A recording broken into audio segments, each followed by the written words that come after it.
And SR news ప్రేక్షకులకు నమస్కారం. నేటి వార్తలకు స్వాగతం. కోటపల్లి మండలంలోని బొప్పారం, ఎదగట్ట, పారపల్లి గ్రామాల్లోని రైతులకు అటవీ పోడు భూములలో హక్కుపత్రాలు కలిగిన వారు మాత్రమే సాగు చేసుకోవాలని, అనర్హులు సాగు చేయకూడదని అటవీ అధికారులు సమావేశం నిర్వహించారు. కోటపల్లి మండలంలోని బొప్పారం, ఎదగట్ట, పారపల్లి గ్రామాల్లోని రైతులకు అటవీ పోడు భూములలో హక్కుపత్రాలు కలిగిన వారు మాత్రమే సాగు చేసుకోవాలని, అనర్హులు సాగు చేయకూడదని అటవీ అధికారులు సమావేశం నిర్వహించినారు.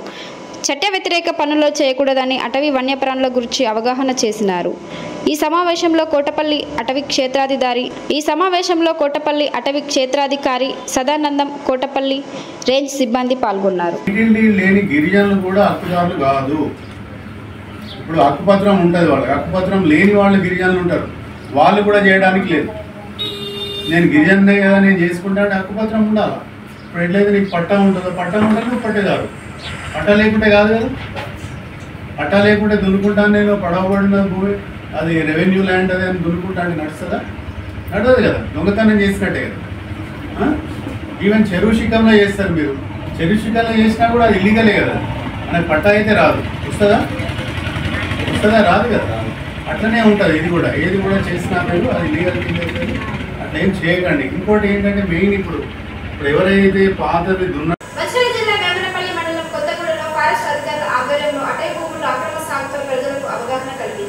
మంచిర్యాల జిల్లా వేమనపల్లి మండలం కొత్తగూడలో ఫారెస్ట్ అధికారుల ఆధ్వర్యంలో అటవీ భూముల్లో అక్రమ సాగుపై ప్రజలకు అవగాహన కల్పించారు. ఆర్ఓఎస్ఆర్ హక్కుపత్రాలు ఉన్నవారు మాత్రమే తమ హద్దులలో సాగు చేసుకోవాలని, కొత్తగా పోడు సాగు కోసం అటవీ భూమిని చదును చేస్తే కేసులు నమోదు చేస్తామని నిల్వాయి రేంజ్ అధికారి అప్పలకొండ ప్రజలకు సూచించారు. వేమనపల్లి మండలంలోని బద్దంపల్లి, చామన్నపల్లి, గొర్లపల్లి, కాటేపల్లి, నిల్వాయి గ్రామస్తులకు అటవీ అధికారులు అవగాహన కల్పించారు. ఈ కార్యక్రమంలో ఎఫ్ఎస్ఓలు స్వరూప, స్వామి, ఎఫ్బిఓలు మహిపాల్, శ్రవంతి, హేమంత్, మధుకర్ పాల్గొన్నారు.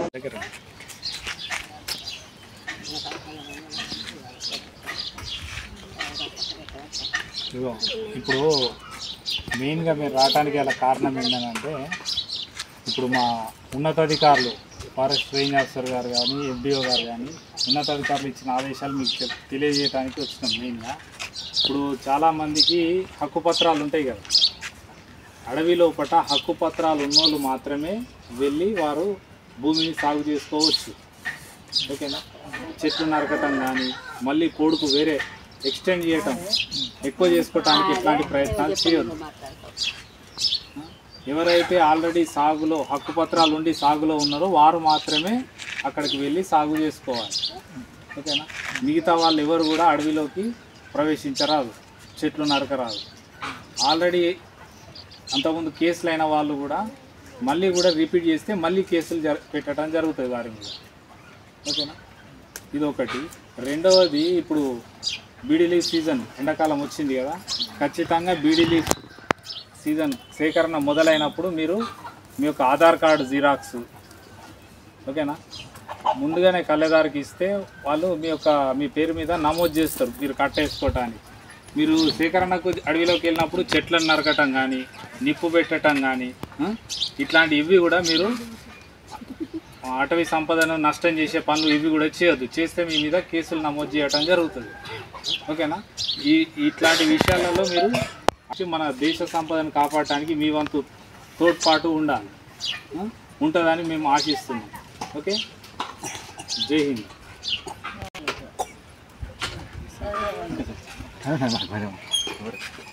చెన్నూరులో వికాస తరంగిణి మరియు శ్రీనివాస భజన మండలి వారి ఆధ్వర్యంలో సోమవారం రాత్రి శ్రీ అన్నమాచార్య జయంతి వేడుకలు వైభవపేతంగా జరుపుకున్నారు. చెన్నూరులో వికాస తరంగిణి మరియు శ్రీనివాస భజన మండలి వారి ఆధ్వర్యంలో సోమవారం రాత్రి శ్రీ అన్నమాచార్య జయంతి వేడుకలు వైభవోపేతంగా జరుపుకున్నారు. ఈ సందర్భంగా కట్ల శ్రీనివాస్ ఆచార్యులు మాట్లాడుతూ 1500వ శతాబ్దంలో శ్రీ లక్కమాంబ నారాయణ సూరి పుణ్య దంపతులకు దైవానుగ్రహంతో వైశాఖ మాసం పౌర్ణమి రోజున నందకాంశంతో అన్నమయ్య జన్మించి చేరు ప్రాయంలోనే తిరుమలకు వెళ్లి శ్రీ వెంకటేశ్వర స్వామిని దర్శించుకుని పాటే తెలియని ఆ రోజులలో 32,000 కీర్తనలు రచించి తొలి తెలుగు వాగ్గేయకారునిగా ప్రఖ్యాతి నొందారు. వారు ఆ రోజుల్లోనే అంటరానితనంపై తత్వగీతాలు, ఆధ్యాత్మిక గీతాలు, శృంగార గీతాలు ఎన్నెన్నో రచించిన శ్రీ వెంకటేశ్వరుని మెప్పించి పోలాలాడించి అతనితో ఐక్యం చెందారు. అలాంటి మహానుభావుని జయంతి వేడుకలు జరుపుకోవడం మన బాధ్యత. అంతరించిపోతున్న తెలుగుకు వారి పడిపోయినటువంటి పునాది వేశారు. ఈ జయంతి ఉత్సవంలో పాల్గొనడం పూర్వజన్మ సుకృతం. ఈ కార్యక్రమంలో భక్తులందరినీ కళాకారులని సన్మానించడం జరిగింది. ఈ కార్యక్రమంలో నగునూరి శ్రీనివాస్, అబ్బోజు సంజీవ్, పెండ్యాల కార్తికేయ వాయిద్య సహకారం అందించగా, పెండ్యాల సత్యనారాయణ, మంజుల దంపతుల తుంగళ్లపల్లి శేఖర్, సద్దనపు విజయ్, మోతే చంద్రశేఖర్, పల్లె సతీష్ గౌడ్, ఏలేశ్వరం మోహన్, కట్ల మహాలక్ష్మి, శ్రీనివాసాచార్య దంపతులు పాల్గొని అన్నమాచార్య సంకీర్తనలు ఆలపించారు. ఈ కార్యక్రమంలో పలువురు భక్తులు పాల్గొన్నారు. తీర్థప్రసాదాలు అందజేశారు.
కలిగి యశోదకు కన్నమానికను కలిగి యశోదకు కన్నమానికను తలచిన కరికి నగురికు కలిగి యశోదకు కన్నమానికను తలచిన కరికి నగురికు అల ద్రౌపది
శ్రీ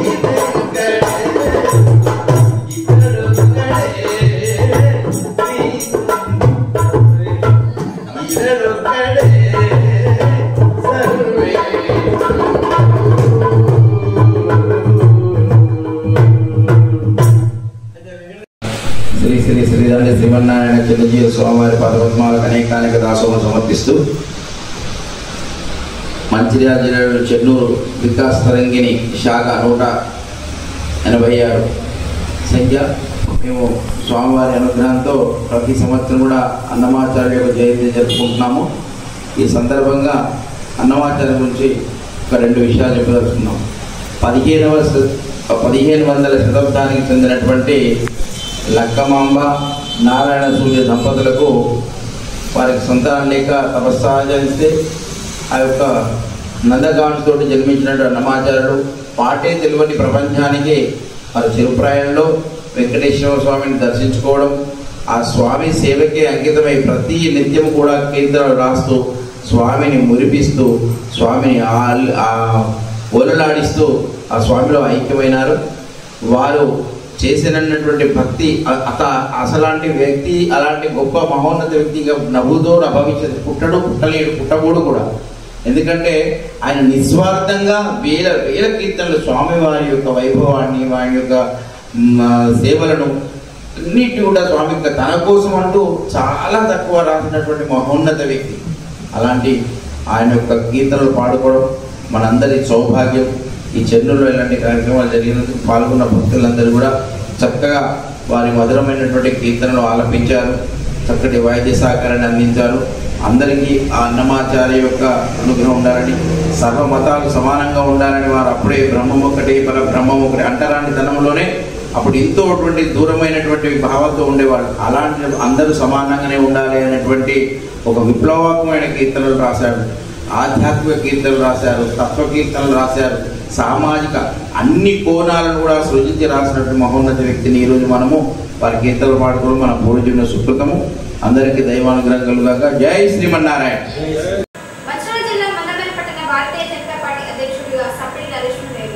మంచిర్యాల జిల్లా మందమర్రి పట్టణ భారతీయ జనతా పార్టీ అధ్యక్షుడిగా సప్పిడి నరేష్ను నియమించారు. ఈ సందర్భంగా మందమర్రి పట్టణంలో ఏర్పాటు చేసిన విలేకరుల సమావేశంలో నూతన బీజేపీ పట్టణ అధ్యక్షుడు సప్పిడి నరేష్తో పాటు సీనియర్ నాయకులు సంజీవరావు మాట్లాడారు.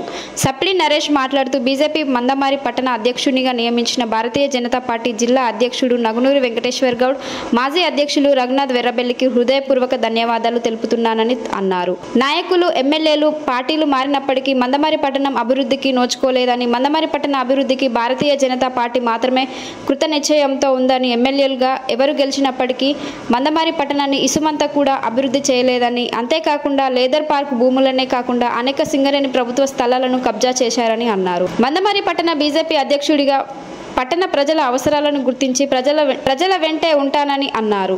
బీజేపీ సీనియర్ నాయకుడు సంజీవరావు మాట్లాడుతూ భారతదేశంలో భారతీయ జనతా పార్టీ ఆధ్వర్యంలో ప్రధానమంత్రి నరేంద్ర మోడీ నాయకత్వంలో ప్రపంచంలో దేశం 5వ ఆర్థిక శక్తిగా రూపొందిందని అన్నారు. దేశ ప్రజలకు రక్షణ భారతీయ జనతా పార్టీ నాయకత్వంలోనే లభిస్తుందని ప్రజలందరూ గ్రహించారని, ప్రజల రక్షణ, దేశ అభివృద్ధి భారతీయ జనతా పార్టీతోనే సాధ్యమవుతుందని తెలిపారు. ఈ కార్యక్రమంలో భారతీయ జనతా పార్టీ నాయకులు, కార్యకర్తలు తదితరులు పాల్గొన్నారు. సంజయన గారి నాయకత్వం, నగ్నూరి వెంకన్న గారి నాయకత్వం, భారత్ మాతా కీ, భారత్ మాతా కీ, రామ లక్ష్మణ జానకి, రామ లక్ష్మణ జానకి, జై శ్రీరామ్, జై శ్రీరామ్, భారత్ మాతా కీ. ముఖ్యంగా మందమర్రి పట్టణంలో ఉన్న నా బీజేపీ కుటుంబ సభ్యులకు హృదయపూర్వక ధన్యవాదాలు తెలియజేస్తూ, పార్టీ ఎదుగుదలకై ప్రతి ఒక్కరం కలిసికట్టుగా అందరినీ మమేకం చేసుకుంటూ పార్టీని ముందుకు తీసుకుపోవడానికి నా వంతు కృషి చేస్తా. దానికి పెద్దలు మల్లాల రాయమల్లన్న కానీ, సీనియర్ నాయకులు దీక్షితులు గారు కానీ, మోహన్ అన్న కానీ, ఎవరున్నా వారందరినీ కలుపుకొని వాళ్ళ సలహాలు, సూచనల మీదుగా భారతీయ జనతా పార్టీ మందమరిలో పూర్వ వైభవాన్ని తీసుకురావడానికి నా వంతు కృషి చేస్తూ అందరికీ హృదయపూర్వక ధన్యవాదాలు. భారత్ మాతాకి జై. జిల్లా అధ్యక్షులు నగునూరి వెంకటేష్ గౌడ్ గారు, మన ప్రియతమ నాయకుడు రఘునాథ్ ఎర్రవేలి గారు, దుర్గం అశోక్ గారు, డివి దీక్షితులు గారు, సంజయరావు గారు నాపై నమ్మకంతో మరొకసారి భారతీయ జనతా పార్టీ పట్టణ అధ్యక్షునిగా ఎంపిక చేసినందుకు నా హృదయపూర్వక ధన్యవాదాలు. ఈ మందమరి టౌన్ 24 వార్డులు 42 పోలింగ్ బూతుల్లో ఉన్న సమస్యలు ఎక్కడ వేసిన గొంగడి అక్కడనే ఉన్నది. కేవలం పార్టీలు మారాయి, పాలన మారింది తప్ప నాయకులు ఎట్లున్న నాయకులు అట్లనే అదే నాయకత్వాన్ని ఈరోజు ఇక్కడ మెయింటైన్ చేస్తాను. ముఖ్యంగా చెన్నూరు నియోజకవర్గం మందమరి పట్టణం చెన్నూరు నియోజకవర్గానికే ఒక గుండెకాయ లాంటిది. అలాంటిది ఇక్కడి మందమరిని అసలు ఏ విధమైన డెవలపింగ్కు నోచుకోలేని పరిస్థితిలో ఈరోజు మందమరి పట్టణం ఉన్నది. ముఖ్యంగా మా నాయకులు పెద్దలు వాళ్ళే చెప్పారు. కానీ నియోజకవర్గానికి సంబంధించి మన మందమరికి సంబంధించిన చిన్న విషయం చెప్తున్నా. ఇప్పుడు ముఖ్యంగా మన చెన్నూరు నియోజకవర్గ ఎమ్మెల్యే వివేక్ వెంకటస్వామి గారు అదే భారతీయ జనతా పార్టీ మాతో ఉన్నప్పుడు ఇదే మందమరిలో ఇండ్లు కూలిపోయిన వారికి మొత్తానికి చెట్ల కింద ఉన్న వారు కూడా వారి దగ్గర తీసుకోవడం జరిగింది. ఈరోజు వారికి తెలియదా, మళ్ళీ అధికారంలో ఉన్న వారికే ఈరోజు డబుల్ బెడ్రూమ్లు ఇస్తూ లేని వారి పరిస్థితి. మరి అధికార పార్టీ ఎవరున్నా కానీ వారికి సంబంధించిన వారికే కేవలం కాంగ్రెస్ నాయకులకే, కాంగ్రెస్ కార్యకర్తలకే ఇస్తాను. మరి వివేకన్న మీకు తెలుసు కదా, 4.5 సంవత్సరాలు భారతీయ జనతా పార్టీలో ఉన్నావు. ప్రతిపక్ష హోదా మెయింటైన్ చేస్తూ ఇక్కడి సమస్యలు మొత్తం పూర్తిగా తెలిసిన వ్యక్తివి మీరు. మరి ఈరోజు అధికారం వచ్చిన వాళ్ళే మళ్ళీ మీరు అదే ఒంటెత్తి పోకడ పోతే ఇక్కడి ప్రజలు నిన్ను ఖచ్చితంగా క్షమించరు. మందమరి ఓటుకు తప్ప, కేవలం ఓటుకు తప్ప మందమరి ఓటర్లు దేనికి పనిచేయరా? మరి ఎందుకు మందమరి మీద ఇంత కక్ష? కేవలం మీటింగ్లకు తప్ప ఇక్కడి ప్రజలు దేనికి పనిచేయరా? భారతీయ జనతా పార్టీ ఖచ్చితంగా నాడు నుండి నేడు దాకా ఇక ముందు కూడా ఖచ్చితంగా ప్రజల పట్లనే ఉంటుంది. భారతీయ జనతా ఎదుగుదల కోసం, డెవలపింగ్ కోసం ఖచ్చితంగా ఎవరినైనా ఎదిరియడానికి భారతీయ జనతా పార్టీ ఎన్నడూ ముందే ఉంటుంది. మరి ఎందుకు మందమన్ని ఇంత చిన్న చూపు చూస్తాను? షోప్ టాప్లకైనా ఈ మందమని వాడుకోవడం. 24 వార్డులలో ఎక్కడ మీరు వేసింది ఏంటి? స్థానిక టీఆర్ఎస్ చేసిందని ఇప్పుడు చేసిన మీరు వచ్చి 18 నెలలు అవుతుంది. కేవలం ఓపెనింగ్లు చేసుకుంటూ వెళ్ళిపోతాను. ఆ ఓపెనింగ్లకైనా మందమరి పట్టణం ఇక్కడ ఏ విషయంలో మీరు స్పందించి ఇక్కడ మీరు వచ్చిన కాంగ్రెస్ ప్రభుత్వం వచ్చాక ఇచ్చిన హామీలేవి? లెదర్ పార్కుకు సంబంధించి మీతోటే మీరు ఎప్పుడు పార్టీలకు వచ్చినామో అప్పుడు కూడా మీరు పార్టీలకు వచ్చిన వెంటనే లెదర్ పార్కు సంబంధించి స్వయంగా మేమే తీసుకెళ్ళాం. ఇప్పుడు అది 25 ఎకరాల భూమి ఇస్తే ఎక్కడి దాకా కబ్జా కిందికి, అప్పుడు టీఆర్ఎస్ వాళ్ళు కబ్జా చేసుకున్నారు. ఇప్పుడు మళ్ళీ అధికారంలో ఉన్న కాంగ్రెస్ వాళ్ళు అదే భూములను కబ్జా చేసుకుంటూ అది 25 ఎకరాల భూమి ఇప్పుడు 25 ఎకరాలు ఉన్నదా? మరి ఎందుకు మందమని ఇంత చిన్న చూపు చూస్తాను? ఆయన షోప్ టాప్ చేసినట్టే మీరు కూడా అదే ఎత్తాలా? 40,000 మందికి ఉద్యోగాలు ఇస్తా అన్న పెద్దలు మీరు, 4 కూడా ఇక్కడ ఉద్యోగం లేని పరిస్థితిలో ఉంది.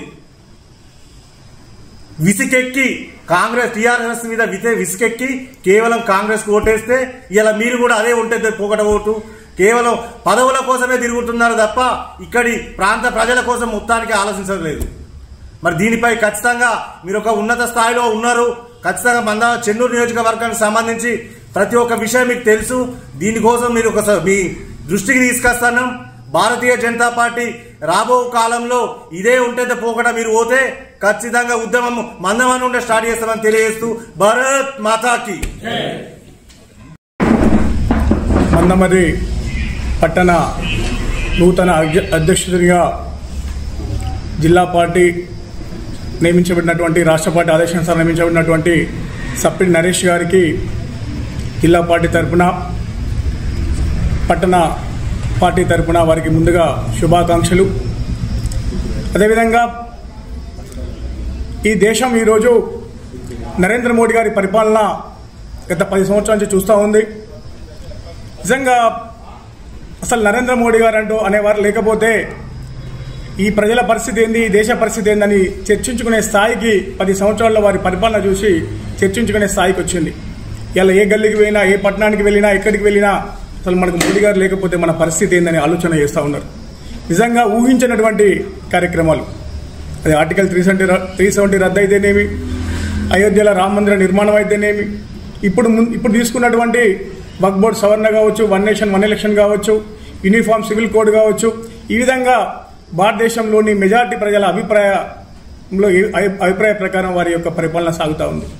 ప్రపంచంలోనే 5వ అతిపెద్ద ఆర్థిక వ్యవస్థగా ఉద్భవించిందంటే వారి యొక్క రాజనీతిజ్ఞకు, దార్శనికు.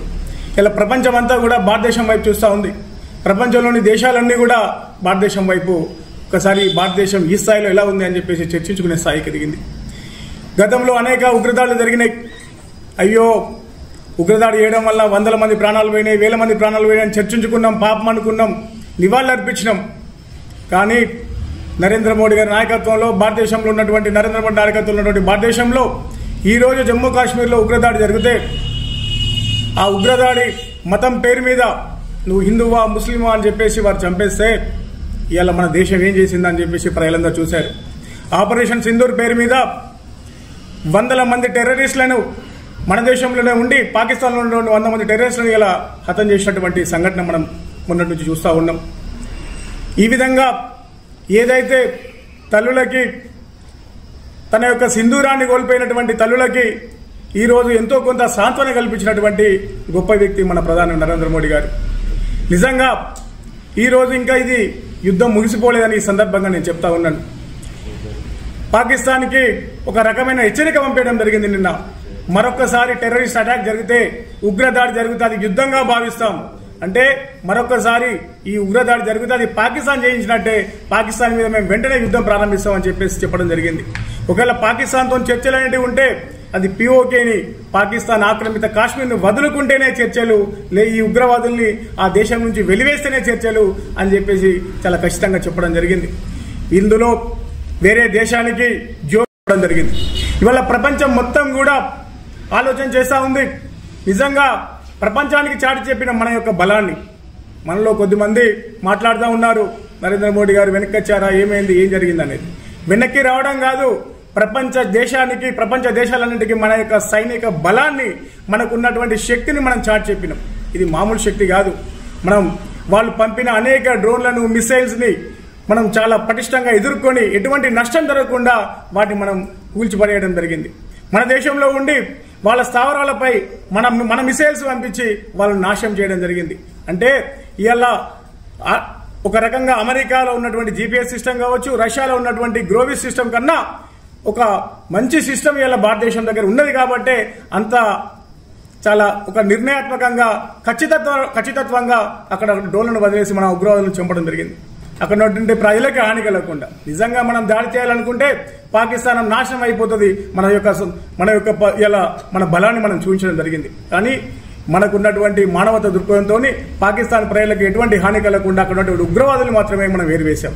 కానీ రాబో రోజులలో పాకిస్తాన్ ఇదే పిచ్చి పని చేస్తే తప్పకుండా ఉగ్రదాడి జరిగి ఈ ప్రపంచ పటంలో పాకిస్తాన్ లేపేయడానికి భారతదేశం యొక్క శక్తి ఉందని చెప్పేసి మనం మాత్రం ఇవాళ నిరూపించడం జరిగింది. అదేవిధంగా ఇవాళ భారతదేశం వైపు అనేక దేశాలు చూస్తున్నటువంటి క్రమంలో మిగతా అన్ని దేశాలు కూడా ఇంత యుద్ధంలో కూడా 56 దేశాల ఇస్లామిక్ ఒక యూనిటీ కూడా ఎక్కువగా మెజారిటీ దేశాలు కూడా ఇలా భారతదేశానికి సంఘీభావంగా ఉన్నాయంటే ఇలా భారతదేశం ఎటువంటి దౌత్యనీతిని ప్రవర్తిస్తుంది, మోడీ గారి యొక్క దౌత్యనీతి ఎంత గొప్పదో ఇవాళ మనం చూస్తూ ఉన్నాం. ఆ దేశంలో పార్టీ పరిస్థితి, మన ప్రభుత్వ పరిస్థితి ఎలా ఉంటే నిజంగా మా మిత్రుడు చెప్పినట్టు ఇక్కడ వివేక్ గారు ఎటువంటి పాలన చేస్తున్నారో ఒకసారి ఆలోచించాలి. నేను అనేక అంశాలకు పోకుండా ఒకటే అడుగుతా ఉన్నా. వారం రోజుల క్రితం ఒక అకాల వర్షాలు పడడం వల్ల మన నియోజకవర్గంలో ఉన్నటువంటి రైతులందరి యొక్క వడ్లు వరిధాన్య కొనుగోలు కేంద్రాల్లో ఉండి మొత్తం తడిసిపోయినటువంటి సందర్భం. కనీసం వాళ్ళ దగ్గరికి వచ్చి ఒక అధికారి రాలేదు, ఒక నాయకుడు రాలేదు, కనీసం ఓదార్పు చేసినటువంటి పరిస్థితి లేదు. వాళ్ళ దగ్గరికి వచ్చి మేమున్నామని ఒక భరోసా ఇవ్వలేకపోయారు. నువ్వేం పరిపాలన చేస్తున్నావు, నువ్వేం ఆలోచన చేస్తున్నావు, నీకు రైతు కన్నా గొప్ప పని ఇంకేముంటుంది? ఇలా రైతు అన్నమో రామచంద్ర అని చెప్పేసి ఏడుస్తా ఉన్నాడు ఆ రైతు కొనుగోలు కేంద్రాలలో. తెల్లారి అనేక మీడియాలు వచ్చినాయి, చూపించారు, నీకు కూడా చూసుంటావు. మరి ఈ మన్నమరి మండలంలో కావచ్చు, చెన్నూరులో కావచ్చు, అనేక మండలాల్లో జరిగినటువంటి నష్టాన్ని నువ్వు చూసినావు. మరి కనీసం నువ్వు రైతు దగ్గరికి వచ్చి ఎందుకు మాట్లాడలేకపోయినావు, ఎందుకు వాళ్ళకు భరోసా వేయలేకపోయినావు అని మేము అడుగుతా ఉన్నాం. పార్టీ తరఫున, భారతీయ జనతా పార్టీ తరఫున మేము డిమాండ్ చేస్తా ఉన్నాం, ఇప్పటికైనా కళ్ళు తెరిచి ఉన్న వరి ధాన్యాన్ని తొందరగా లిఫ్ట్ చేయించి తడిచిన ధాన్యాన్ని కూడా తొందరగా కొని వాటికి ఎటువంటి నష్టం కలగకుండా వాటికి తొందరగా డబ్బులు వచ్చే విధంగా ధాన్యాన్ని తొందరగా కొనాలని చెప్పేసి మేము భారతీయ జనతా పార్టీ డిమాండ్. ముందుగా ఆపరేషన్ సింధూర్లో పాల్గొని అమరులైనటువంటి జవానులకు భారతీయ జనతా పార్టీ మరి దేశ ప్రజల తరపున నివాళులు అర్పిస్తూ ప్రగాఢ సానుభూతి తెలియజేస్తూ ఉన్నాం. ఈరోజు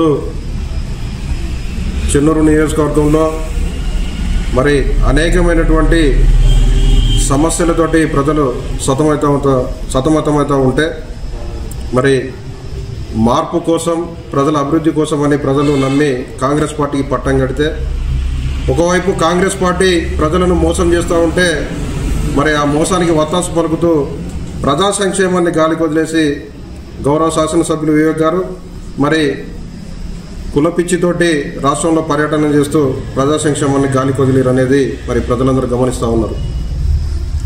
ఇవాళ ఎన్నికలు అయిపోయి సంవత్సరాల కాలం గడుస్తూ ఉన్నా మరి ఎన్నికల ముందు ఇచ్చినటువంటి 40,000 ఉద్యోగాల హామీని మరి ఏమైందని ఇవాళ మేము గౌరవ శాసనసభ్యుని గారిని భారతీయ జనతా పార్టీ తరఫున ప్రశ్నిస్తూ ఉన్నాం.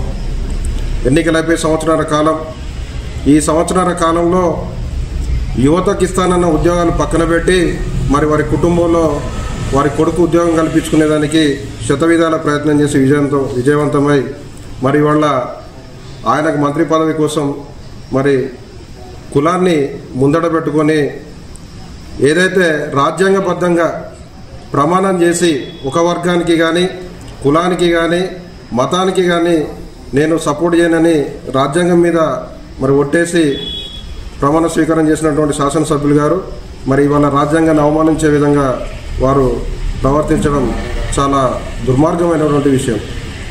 ఇవాళ గత ప్రభుత్వం మరి 500 కోట్లతోటి ఫామ్ ఆయిల్ ఫ్యాక్టరీ పెట్టి యువతకు ఉద్యోగాలు కల్పించేదానికి మరి ఆనాడు కేటీఆర్ గారు శంకుస్థాపన చేస్తే ఇవాళ ఇప్పుడున్నటువంటి ఎమ్మెల్యే గారు కనీసం ఆ ప్రాజెక్ట్ ఏదైతే ఉన్నదో 500 కోట్ల రూపాయలతో ఫామ్ ఆయిల్ ఫ్యాక్టరీని మరి ఎందుకు నిర్మించలేకపోయారని మేము అడుగుతూ ఉన్నాం. 2004లో మరి లెదర్ ఫ్యాక్టరీ వారి తండ్రి గారు కాకా వెంకటస్వామి గారు మరి కేంద్ర మంత్రిగా ఉండి శాంక్షన్ చేయించినటువంటి లెదర్ ఫ్యాక్టరీని కూడా ఇప్పటి వరకు మరి ప్రారంభించకపోవడం చాలా దుర్మార్గమైనటువంటి విషయం. ఇవాళ మందమరి పట్టణంలో మరి ప్రతి ఎన్నికల ముందు మున్సిపల్ ఎన్నికలు జరిపిస్తామని హామీలు ఇచ్చినటువంటి ఎమ్మెల్యే గారు మరి హామీని కూడా తుంగలో దొక్కిరు. ఇట్లా చెప్పుకుంటూ పోతే మరి నియోజకవర్గంలో అనేక సమస్యలు తిష్టవేసి ఉన్నాయి. కానీ ఇప్పటి వరకు ఏ ఒక్క సమస్యను కూడా పరిష్కరించేదానికి ఇక్కడ ఎమ్మెల్యే గారు కృషి చేస్తలేరనేటువంటిది జగమెరిగిన సత్యం. అదేవిధంగా ఇవాళ పట్టణంలో రోడ్లు వేస్తే మూలాల ముచ్చటగానే మరి రోడ్లను పోయినటువంటి సందర్భాన్ని కూడా మనం చూస్తూ ఉన్నాం. ఒకవైపు కాంగ్రెస్ ప్రభుత్వం మరి బీసీ